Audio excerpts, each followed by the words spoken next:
안녕하세요. 반갑습니다. GRC 코리아의 최동원이랍니다. 앞선 두 스피커분들이 시간을 제대로 맞추기가 되게 어려우신 정도로 짧은 시간이라 저도 최대한 시간을 맞춰보도록 하겠고요. 아주 짧고 굵게 내용 정리해서 말씀드리도록 하겠습니다. 슬라이드는 양이 좀 많은데요.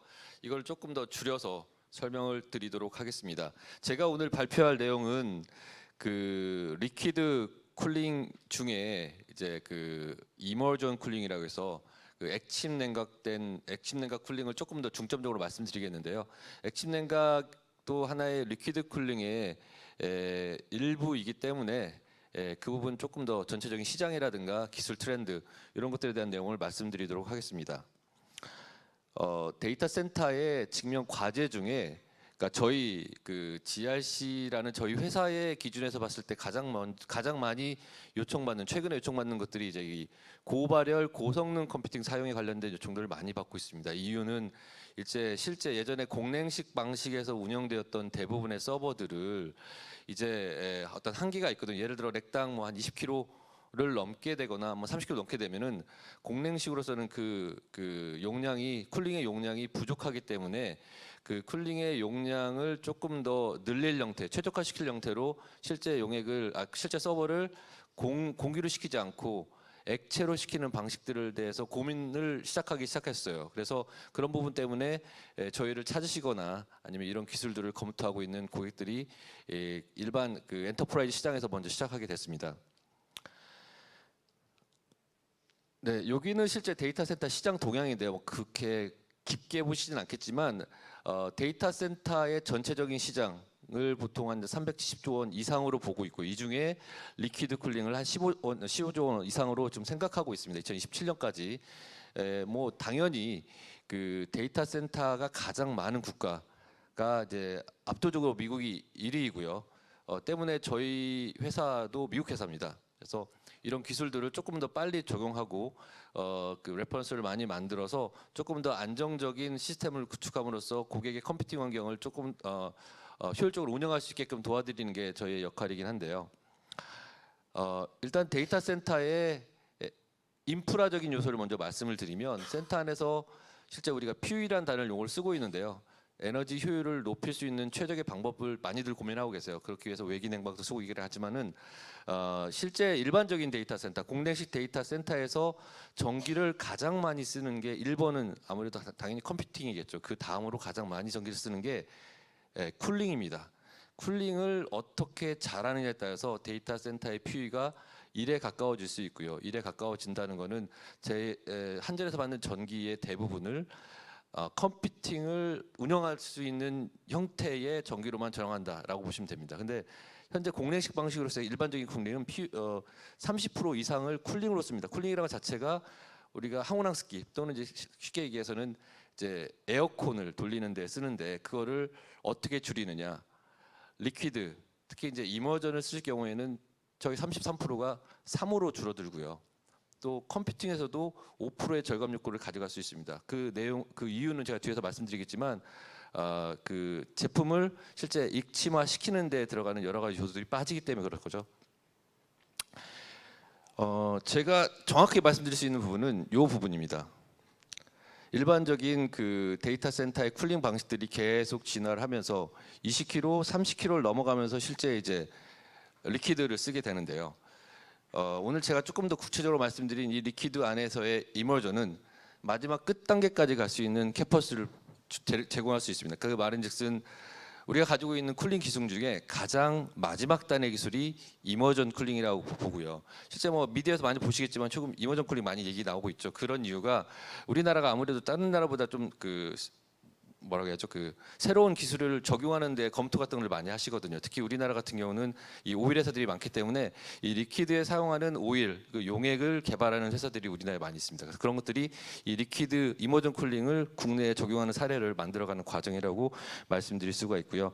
그래서 지금은 대부분 이런 공랭식 방식으로 쓰고 있는데, 이제 중간 단계를 다 건너뛰고 이 이머전 쿨링으로 갈 확률이 높다라는 부분들을 말씀드리고 싶습니다. 간단하게 데이터 센터에서의 쿨링 기술을 좀 말씀드리면, 대부분 현재 1세대 쿨링 방식을 쓰다가 4세대 아니면 5세대로 좀 갈 예정이거든요. 네, 저희가 제공하는 그 리퀴드는 요 5세대고요. 일반적으로는 요 4세대를 많이 씁니다. 4세대는 뒤에서 말씀드릴게요. 그래서 세대가 높아질수록 효율이 높아져서 PUE가 가장 좋다라고 말씀드릴 수 있을 것 같습니다. 기술적인 부분을 조금 제가 구체적으로 말씀드리겠습니다. 리퀴드 쿨링은 총 한 4가지 정도의 기술을 가지고 있습니다. 뭐 일상 리퀴드 이머전, 뭐 이상 이머전, 뭐 콜드 플레이트, 우리가 보통 DLC라고 해서 다이렉트 리퀴드 쿨링이라는 얘기를 쓰고 있고요. 그리고 일반적으로 또 이제 그 특성 지역에 많이 쓰는 리어도 타입, 이렇게 한 4가지 정도의 이 리퀴드 쿨링을 쓰고 있는데요. 가장 좋다고 제가 말씀드릴 수 있는 거는 이 일상 액침 냉각입니다. 안전하고요. 그리고 효율도 좋고, 그리고 어떤 적용할 수 있는 사이트들이 되게 많다는 거. 이상 액침 냉각은 일상 액침 냉각과 동일하게 물을, 그러니까 용액을 써서 서버를 담그는 형태이긴 하지만 이게 증발식이기 때문에 뚜껑을 여는 순간 그 용액이 증발을 합니다. 그리고 또 가장 중요한 거는 인체에 약간은 유해 성분이 있어서 실제 액침 냉각 중에서 가장 많이 선호하는 건 일상이고요. 이상은 국내에서 사용이 어렵다고 보고 있습니다. 콜드 플레이트가 현재 가장 많이 알려져 있는 리퀴드 쿨링의 방식인데 이 콜드 플레이트는 실제 GPU라든가 CPU의 그 윗면에 그 히트싱크를 떼고요. 거기다 플레이트 방식의 반을 넣어서 거기다 용액을 주입하는 형태인데 얘도 사실은 좋은 방식이긴 하지만 얘를 쓴다고 하더라도 기존의 공랭식 방식을 그대로 운영하기 때문에 효율은 조금 더 낮아질 수 있습니다. 그리고 일반적으로 뭐 이게 리어도 타입, 후어 투면 쪽에다가 그 실제 용액을 넣어서 팬을 돌려서 하는 방식은 지금도 많이 쓰고 있긴 하지만 여러 가지 단점이 있습니다. 이것도 공랭식 방식의 일부라고 볼 수 있어서 뭐 소음이라든가 진동, 그리고 실제 최근에 여기 쓰는 용액이 환경에 좋지 않다고 해서 최근에 금지되고 있는 상황이 있어서 리어도 타입은 점점 줄어들 확률이 있고요. 뭐 크레이라든가 HP 쪽에서 많이 쓰고 있긴 하지만 사실은 차후에는 지향하지 않을 기술이지 않을까라고 저는 조심스럽게 예측하고 있습니다. 그래서 기술적인 부분을 좀 비교하다 보면 당연히 이 이머전 쪽이 여러 가지 측면에서 가장 좋다라는 부분을 좀 표시한 건데요. 자세한 내용은 그 책자에 있으니까 한번 좀 확인해 보시면 좋을 것 같습니다. 네. 그리고 실제 신흥시장에서 데이터 센터 구현 계획에 대해서 저희가 설문했을 때 가장 밑에만 볼게요. 그냥 데이터 센터 고객의 한 50%가 3년 이내에 리퀴드 쿨링 시스템을 구축하게 될 거라고 그 설문조사에 응답을 했기 때문에요. 아무래도 이 기술은 실제 고객이 계획하는 시스템, 특히 이제 컴퓨팅 시스템에 관련돼서 인프라도 따라가기 때문에요. 그런 부분들이 적용되지 않았을까라고 보고 있고요. 사실 저희가 인지하는 왜 고객이 이머전 쿨링을 리퀴드 쿨링을 사용할까에 대한 가장 큰 퀘션을 했을 때 정답은 딱 하나였었습니다. 저희 입장에서, 저희 그 엔터프라이즈 입장에서는 그 엔비디아 GPU 쪽이었거든요. GPU를 도입하는, 그러니까 AI를 실제 설계하지 않는 고객들은 아직까지 이머전 쿨링에 대한 고려를 하지 않고 있지만 HPC나 실제 이 엔비디아 서버를 통한 ADI 서비스를 하려는 고객들은 대부분 저희와 지금 커뮤니케이션을 하고 있다는 거. 그래서 이런 부분들도 되게 중요하게 보고 있습니다. 제목처럼 실제 DLC, 제가 DLC라는 거는 이제 다이렉트 리퀴드 쿨링이거든요. 실제 아까 말씀드렸던 것처럼 그 콜드 플레이트 방식, 현재까지는 이게 가장 기술을 선호하고 있는, 현재 시장에서 가장 선호하고 있지만 조금만 지나면 저희가 이제 보고 있는 티핑 포인트가 26, 27년 사이인데 이때가 되면 실제 액침과 이 DLC 방식의 기술이 사용 점유율이 많이 바뀔 거라고 예상을 하고 있고요. 네. 그렇기 때문에 DLC보다는 이 시장의 흐름을, 속도를 지금 아직 예측할 수 없기 때문에 조금 더 나은 기술을 인프라에 적용하는 것들이 더 중요하다라고 보고 있습니다. 뭐 이미 글로벌 회사들은 이쪽으로 방향을 선회했고요. 여기 나와 있는 이 고객 이름은, 이 회사 이름은 이미 저희 고객이에요. 예. 이미 장비를 가지고 테스트를 하고 기술을 평가했기 때문에 이쪽 기술로 지금 선회하고 있는 중이고요. 시스템의 그 성장 속도에 따라서 언제 적용할 건지를 검토하고 있는 단계라고 보시면 될 것 같습니다. 잠깐 리퀴드 쿨링, 그러니까 이머전 쿨링에 대한 영상이 하나 있는데 좀 보여드리고 다음 그 슬라이드로 넘어가도록 하겠습니다. When it comes to data center operations, about 38% of the electricity need to run the operation is just to cool the electronics. we're then coming to a crossroads where we're going to need something new, something different to help maintain and reduce that energy footprint. Immersion cooling actually submerges the IT equipment in a liquid so that the liquid is coming in contact with the electronic equipment and go, whoa, wouldn't there be sparks would be flying? Well, the liquid that we're using is a non-conductive fluid, and therefore that can touch the IT equipment and cool it directly. Fluid immersion is where you have fewer mechanical moving parts, fewer electronics, everything about it is simpler. The real savings with immersion cooling is on the operational expenses and can essentially cut your cooling costs in half. It not only allows you to move to high-density applications that previously data centers would have a hard time cooling, but it can do so in a cost-effective way. Instead of spreading out the electronics so that you can air cool it, you just pack them together because it's going to be cooled through this fluid. You can take what was going to take 100% of the space and put it in 10% of the space, and being able to reduce the electricity usage for cooling by 95%. And this allows us, of course, to shrink down the entire data center size to only a fraction of what would be if you would run a data center with traditional air. It provides a lot of things the other technologies cannot. Number one, it's very, very simple. We can eliminate all the engineering resources that go into these complex networks of plumbing within the server and within the rack and even within the data center. You have best-in-class power density coupled with best-in-class energy efficiency and dramatically simplified design. So those things should bode well for the technology in the future. Personally, of course, it's very interesting making potentially a big impact on the carbon footprint of data centers in the world. Not only something for our generation, but hopefully also for the next generation, so that we have more sustainable, more energy efficient data centers.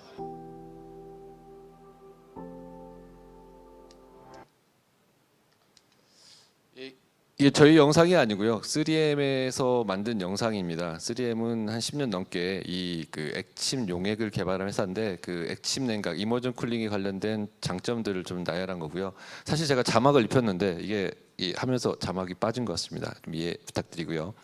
뭐 간단히 저희 회사 소개는 저희가 한 15년 정도 된 회사라는 부분만 언급을 하고 다음으로 넘어가도록 하겠습니다. 그 액침 냉각의 어떤 동작 원리, 특히 이제 리퀴드 쿨링 안에 액침 냉각은 크게 탱크와 열 교환기 그리고 외부에 연결되어 있는 그 배관으로 포함이 되어 있습니다. 그래서 이렇게 세로로 서버를 이렇게 담그는 형태거든요. 그 안에 용액을 통해서 이쪽 히트싱크를 통해서 열 교환을 시키면 시스템을 운영할 수가 있습니다. 다만 공냉식 방식에서는 이 공급 온도를 보통 최소한 18도에서 27도 사이를 운영하는 걸 권장하고 있지만 아슈에리에서 저희는 40도, 45도를 물 온도로 만듭니다. 그러니까 외부에서 들어오는 냉수나 냉각수의 온도가 그렇게 낮을 필요가 없는 거예요. 우리나라 보통 여름 한철 최대 39도까지 올라가기 때문에 뭐 일반적인 환경에서는 냉동기를 안 쓰는 거죠. 실제 컴프레셔를 돌리지 않는 겁니다. 그렇기 때문에 실제 전기 쓸 일도 없고요. 밀폐형이기 때문에 실제 물도 사용하지 않습니다. 데이터 센터에서 물도 되게 중요하다고 보고 있거든요. 그러니까 보통 저희가 이제 장점으로 얘기하는 게 워터 제로라고 얘기하는데요. 아시기 보시면 보통 데이터 센터는 전기 먹는 하마라고 얘기하지만 물 먹는 하마기도 되거든요. 그래서 물을 많이 사용하는 데이터 센터들이 많기 때문에 그런 부분에 있어서도 상당히 장점이라고 말씀드릴 수 있는 게 이 액침 냉각의 또 하나의 특징이라고 볼 수 있고요. 거기에 들어가는 그 특수 용액, 저희는 이제 쿨런트 아니면 유전체 냉각수라고 하는데요. 그 실제 그 전기가 통하지 않습니다. 그러니까 서버를 켠 상태에서 담그거나 뭐 안에 뭐 헤어드라이기를 넣어도 실제 아무 문제가 없게끔 안전한 용액을 쓰고 있습니다. 보통 수명은 한 10년에서 15년 정도를 저희가 권장하고 있기 때문에 서버 수명 뭐 길면 뭐 짧으면 3년, 5년, 뭐 10년, 15년 가기 때문에 충분히 서버를 운영하는 2, 3회의 기간 동안은 용액이 교체 없이 쓰고 있고요. 이따 뒤에서 말씀드릴게요. 저희 레퍼런스 사이트 중에 한 13년 쓰는 고객이 있거든요. 거기 아직까지 한 번도 용액을 바꾸지 않았다고 합니다. 그래서 그 정도로 안전한 용액을 데이터 센터 안에서 쓸 수 있는 그런 용액을 통해서 데이터 운영할 수 있다라고 보고 있습니다. 가장 중요한 부분이기도 합니다. 실제 제가 제공하거나 말씀드릴 수 있는 건 데이터 센터의 인프라적인 요소지만 그 안에 들어가는 실제 시스템들, IT 장비는 서버나 컴퓨팅 장비거든요. 그래서 일반적인 공랭식으로 개발되어 있는 서버를 그냥 담글 수는 없고요. 그냥 공랭식 서버를 액침 서버로 전향을 해야 하는 거죠. 그러니까 개조를 해야 하는 부분이 있거든요. 그런 부분에 있어서 크게 두 가지입니다. 하나는 파워 서플라이에 들어가 있는 팬들을 다 떼는 게 하나 있고요. 또 하나는 CPU나 GPU에 있는 히트싱커를 다 떼고 그 안에 이제 실제 인드모이나 이런 거 다 제거한 그리스 같은 거 제거하고 인드모이를 바르는 형태까지만 개조를 하게 되면 바로 서버를 실제 이 액침 장비에 담글 수가 있습니다. 파워 서플라이에 있는 팬을 뗀다는 것 자체가 실제 안에 있는 열을 없애주기 목적으로 쓰는데 그 자체가 실제 서버 전력 사용량의 한 5%에서 크게 한 15%까지 좌우하거든요. 그걸 뗀다는 것 그 자체가 그만큼의 전기도 줄여든다는 겁니다. 그러니까 우리가 칩이라든지 아니면 여러 가지 어떤 소프트웨어를 통해서 서버의 전력 사용량을 줄이려고 노력하지만 이 팬 하나 떼는 것만으로도 10에서 15%를 줄일 수 있다는 것도 요 하나의 장점이라고 말씀드릴 수 있고요. 시스템 구조상 탱크 안에 담글 수도 있고요. 이렇게 외부에 빼서 설치할 수도 있습니다. 스위치 같은 것들은요. 그래서 용량별로 이렇게 마이크로, 쿼드, 듀오 이렇게 있는데 간단하게 그냥 그림으로 보면 사이즈의 크기 있지만 그냥 용량으로 말씀드리면 요게 한 24U 정도 되는 렉인데 요 하나의 렉이 90kW를 커버할 수 있습니다. 90kW의 서버를 보통 우리가 GPU 서버를 일반 공래식을 하나 넣으면 많이 넣어야 한 20kW를 넣거든요. 근데 얘는 요 자체 24U 하나가 90kW를 지원하기 때문에 일반 공래식 서버 한 4개, 5개를 요 하나에 다 설치할 수 있다고 보시면 됩니다. 발열량만 있으면요. 당연히 그 다음 것들은 더 크겠죠. 그래서 맥스 368kW의 용량까지도 커버할 수 있습니다. 아까 말씀드린 공랭식 방식 20kg면 얘는 20으로 나누면 그만큼의 수량을 뺄 수가 있다는 거죠. 하나가. 여기서 여기까지 미터 수로 치면 한 5m 정도 되거든요. 5m 정도 되는 공간에 장비 하나에 368kW의 IT 장비를 넣을 수 있다면 훨씬 공간도 활용할 수 있고요. 더 안정적으로 서브 컴퓨팅을 운영할 수 있다는 장점이 될 수 있습니다. 당연히 에너지 절감이나 이런 것들은 부수적으로 따라오는 거기 때문에 이 부분은 넘어가도록 하겠습니다. 그래서 실제 저희 시스템을 이미 도입하거나 쓰시는 고객들은 실제 컴퓨팅 센터, 슈퍼 컴퓨팅 센터라든가 이런 여러 가지 이 기존 고객들이 저희 거를 많이 쓰고 있고요. 최고로 많이 오래 기간 썼던 고객이 한 13년 된 고객입니다. 네. 액침 냉각이 실제 에너지 효율적으로도 좋다는 건 이미 말씀드렸지만 이 부분은 더 중요하다고 볼 수 있는 게 일반 공내식 방식에서의 공기를 넣어주는 온도를 보통 32도 맥스거든요. 이건 좀 높은 온도인데 이렇게 넣어주면 CPU의 100% 사용 시에 CPU 온도가 85도까지 올라간다고 얘기한다면 저희가 액침 냉각으로 34도의 온도를 넣어줬을 경우에는 CPU를 100% 사용한다 하더라도 내부의 온도는 65도까지밖에 올라가지 않기 때문에 원하면 오버클럭도 할 수 있다. 그래서 퍼포먼스를 더 높일 수 있다. 그러니까 실제 컴퓨팅의 성능을 액침 안에 넣으면 더 높일 수 있는 그런 것들을 제공할 수 있다라는 부분을 말씀드릴 수 있습니다. 이건 인프라적인 요소라 크게 말씀드릴 건 아닌데 이 액침으로 데이터 센터를 만약 활용하신다 그러면 기존의 공랭식 데이터 센터의 하이브리드 형태로 손재시킬 수도 있지만 새로 별도로 공간을 마련할 수 있거든요. 그럴 경우에는 기존의 데이터 센터에 썼던 그러니까 항온화식 자체가 없어지는 겁니다. 항온화식이 아예 설치를 안 하는 거고요. 억세스 플로어도 필요 없으면 안 해도 되는 거고요. 또 냉동기 수라든가 아니면 UPS 수량도 용량이나 수량도 당연히 줄 수밖에 없기 때문에 여러 가지 측면에서 특히 이제 캐패스 오피스 측면에서도 더 효과적이라고 말씀드릴 수가 있습니다. 그리고 또 한 가지는 이 액침을 썼을 경우는 팬을 떼기 때문에 소음이 많이 줄어드는데요. 기존에 우리가 공랭식 방식에서 쓰던 데이터 센터에서의 소음도가 한 95라면 액침을 썼을 경우에는 한 60dB까지 떨어지고요. 그거를 제가 한번 영상으로 잠깐 보여드리겠습니다. 요게 이제 에어쿨드 방식이라면 요 정도가 이제 이머전 방식이라고 보고요. 사실 요거보다 95dB보다 더 높을 수도 있고 지금 나오는 소리보다 더 클 수 있지만 그만큼 소리가 준다는 어떤 그 비교치를 말씀드리기 위해서 영상을 준비했고요. 공간적인 측면도 뭐 그냥 간단히 말씀드리면 1메가 데이터 센터를 이런 형태로 구성한다. 그러면 뭐 항온화스키 설치하고 뭐 렉 설치하고 중간에 뭐 인노 쿨링 설치하고 뭐 석션 같은 거 설치해서 복잡하게 구성한다면 저희 시스템으로는 딱 5개 설치하면 끝납니다. 간단하게 국내 액침 냉각 시장 분위기를 좀 말씀드리면요. 저희는 실제 현재 국내에서는 SK 그룹과 많이 일을 하고 있습니다. 특히 SK 엠무브 같은 경우는 액침 용액을 개발해서 이미 시장에 내놓고 판매를 하고 있기 때문에요.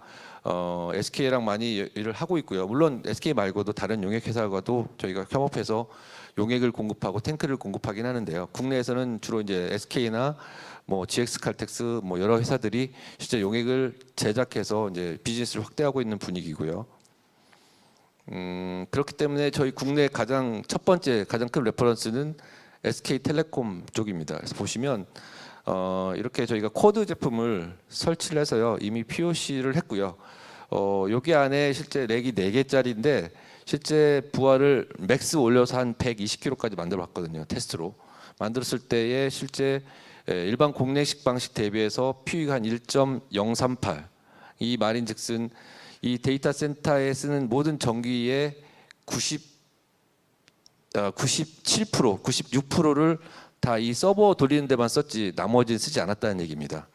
그리고 뭐 여러 가지 효율들이 높다라는 부분들을 이미 입증해서 뭐 이거는 사실은 SK 사이트에 들어가면 리포트를 받을 수 있으니까 보시면 될 것 같고요. 그리고 저희 최근에 센터 지어진 중에 인도에 있는 그 폼페라는 데이터 센터는 실제 그 여러 층을 나눠서 예를 들어 한쪽은 공내식 방식, 동일 용량의 공내식 방식 시스템, 한쪽은 동일 용량의 그 DLC 방식, 콜드 플레이트, 한쪽은 동일 용량의 이머전을 구축한 사례가 있습니다. 여기 같은 경우는 공내식 방식이었을 때 한 1.6 PU가 나왔었고요. 그리고 DLC 방식이었을 때 1.3이 나왔고요. 저희가 했을 때 1.1 나왔습니다. 그래서 당연히 효율을 증명할 수 있고 또 지금도 계속 테스트하고 있는 사이트이기 때문에 앞으로 여러 가지 어떤 좋은 점들을 저희가 다 어필할 수 있을 거라고 말씀드릴 수 있고 저희 용량으로 한 2메가와트 센터를 지었다고 말씀드릴 수 있습니다. 그리고 아까 제가 그 말씀드렸던 것 중에 한 13년 된 고객이 바로 여기 고객인데요. 여기는 이제 미국 텍사스에 있는 저희 고객사고요. 요 안에 기존의 데이터 센터를 싹 다 갈아엎어서 이제 이 액침 이머전 데이터 센터로 만든 사례인데 가장 그 인상적이었던 게 용액을 한 번도 교체하지 않았다는 겁니다. 13년 동안 쓰면서. 그러면서 중간에 서버는 상당히 계속 교체를 했고요. 그리고 최근에도 제가 지난번 지난달에 저희가 그 텍사스 미팅 갔을 때 계속 추가 증축하는 걸로 제가 들었거든요. 그래서 상당히 잘 활용하고 있고 효과적으로 운영하는 데이터 센터 중에 하나라고 말씀드릴 수 있고 여기는 이제 그 하이브리드 형태로 구성한 데이터 센터. 기존의 공내식 방식의 데이터 센터를 운영하다가 공간이라든가 아니면 그 전원, 그러니까 쿨링의 용량들이 좀 딸려서 공간을 활용하는 데 있어서 이렇게 한 공간에 다 서버 시스템들을 넣었는데요. 보시면 그림에서 보시면 이렇게 렉이 4개인데 요 안에 원유짜리가 빡빡하게 다 들어갔습니다. 42 곱하기 4의 공간에 모든 서버들을 다 넣고요. 한 200kW 이상의 시스템을 넣어서 활용하는 사례입니다. 여기는 일본에 있는 저희 고객사인데 이렇게 여기는 이제 특히 컨테이너 안에다가 이렇게 액침 냉각을 활용해서 구성한 사례라고 볼 수 있는데 여기 보시면 뭐 저희 거를 통해서 뭐 이런 그 수상됐다라는 내용들을 대대적으로 보도했던 사례가 있는 걸로 알고 있습니다. 뭐 여기 컨테이너는 한 20피트짜리에다가 설치한 사례이고요. 여기는 이제 그 세르비아에 있는 저희 고객사인데 여기는 데이터 센터가 아니고요. 일반 상용 빌딩에 한 층에다가 저희 거 시스템을 구축한 사례인데 여기 가장 인상적인 거는 건식 냉각탑을 사용함으로써 물 사용을 아예 제로로 만든 케이스라고 보시면 될 겁니다. 그래서 불을 거의 사용하지 않는다가 맞는 말이고요. 그래서 여러 가지 그 에너지 절감이라든가 효과들을 만들어낸 사례라고 말씀드릴 수 있습니다. 예, 거의 다 끝나갑니다. 죄송합니다. 여기는 이제 컨테이너 안에다가 구성한데 사막이고요. 그 미군 그 공군 쪽에다 설치한 사례입니다. 원격에서 실제 모니터링하거나 관리할 수 있는 구조로 되어 있습니다. 여기 이제 드라이쿨러 놓고 이렇게 구성한 사례라고 볼 수 있고요. 여러 가지로 이렇게 그 운영하거나 그 활용할 수 있는 그 사례들이 많이 있습니다. 간단히 말씀드리면 어떤 공간에도 다 설치가 가능합니다.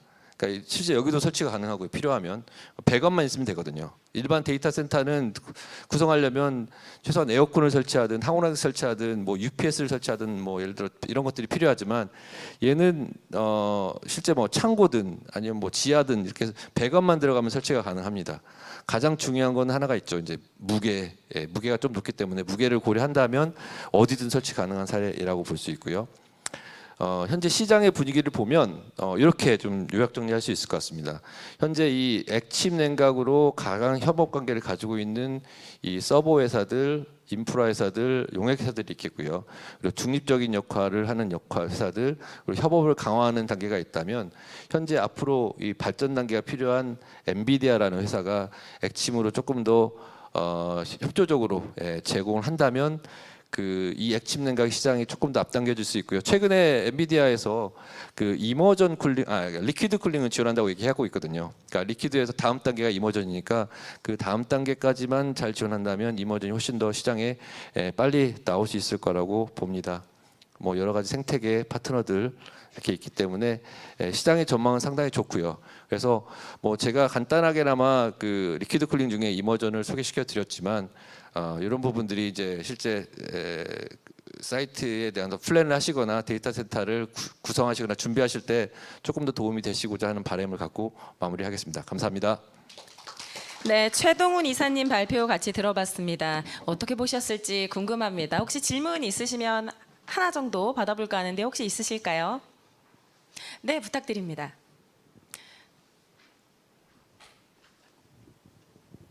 네, 안녕하세요. 발표 잘 들었습니다.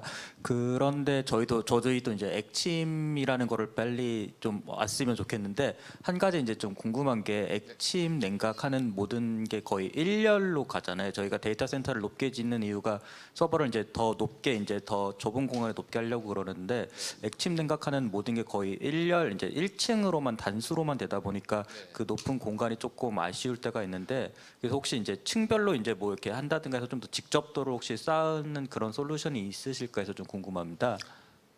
실제 액침 냉각은 이렇게 그 세로가 아니라 가로로 설치하는 형태라 보통 일반적으로 생각할 때는 그 공간 활용도가 좀 떨어진다고 생각하시는 분 많으세요. 근데 데이터 센터를 설계하는 그 관점에서 얘기를 한다면 보통 우리가 일반 최근의 데이터 센터는 층고를 한 8m 잡거든요. 8m 권장 잡고 7m, 8m 잡는데 저희는 4m 정도 잡습니다.